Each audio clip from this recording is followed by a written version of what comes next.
તો આજે અમે ગયા હતા મારા માસીના ફાર્મે, અને જો હું જઈ રહી હતી આગળ, અને આ છે ફાર્મનો આગળનો એરિયા, એટલે કે પ્લેઇંગ એરિયા. પછી જો મારા મામા આવી ગયા, અને જે બધું મહિલા મંડળ બેઠું હતું એનો ફોટો પાડવા માંડી. જો મહિલા મંડળનો ફોટો અને હું પણ એમનું શૂટિંગ ઉતારતી હતી. જો બધા લાઈનમાં ગોઠવાઈ ગયા, હું પણ બેસી ગઈ. જો શ્રીજી અને પ્રિયા બંને કેવા રમે છે. શ્રીજી ગોળ ગોળ ટમેટું કરે અને પ્રિયા એની સાથે રમે. ચાલો હું તમને અંદરનો નજારો બતાવું.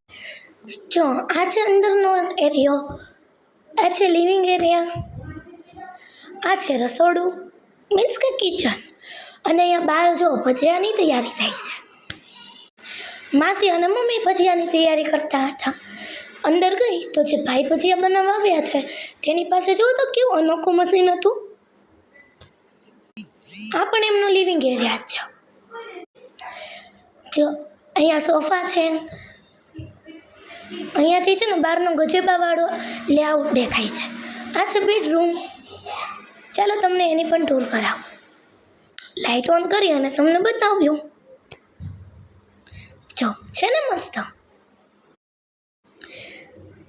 અહીંથી પણ બહાર જવાય છે સ્વિમિંગ પુલ વાળો એરિયા. ચાલો હું તમને લઈ જાઉં. અહીંયા થોડી સીડી આવે છે, જે ચડીને તમને સ્વિમિંગ પુલ બતાવું. જો અત્યારે તો આ સ્વિમિંગ પુલ ભરેલો નથી, ખાલી છે, પણ પછી ભરાઈ જશે. જો આ તેની આજુબાજુનો એરિયો છે. આ છે ખેતર. આ મારા માસીનું ખેતર જ છે. ફાર્મ અને ખેતર બંને એનું છે. ચાલો હું તમને આગળના ભાગ પર લઈ જાઉં. જો અહીંયા ભાઈઓ મારી ગાડીમાંથી કંઈક કાઢતો હતો. અહીંયા જો બધા બા છે ને નાસ્તો કરતા હતા. અહીંયા મામી, માસી અને મમ્મી ત્રણેય ભજીયાની તૈયારી કરતા હતા. પછી મને પણ કામ મળી ગયું કે આ પાણી ભરી આવ જગ. પછી હું જગ લઈને ઉપડી ગઈ પાણી ભરવા.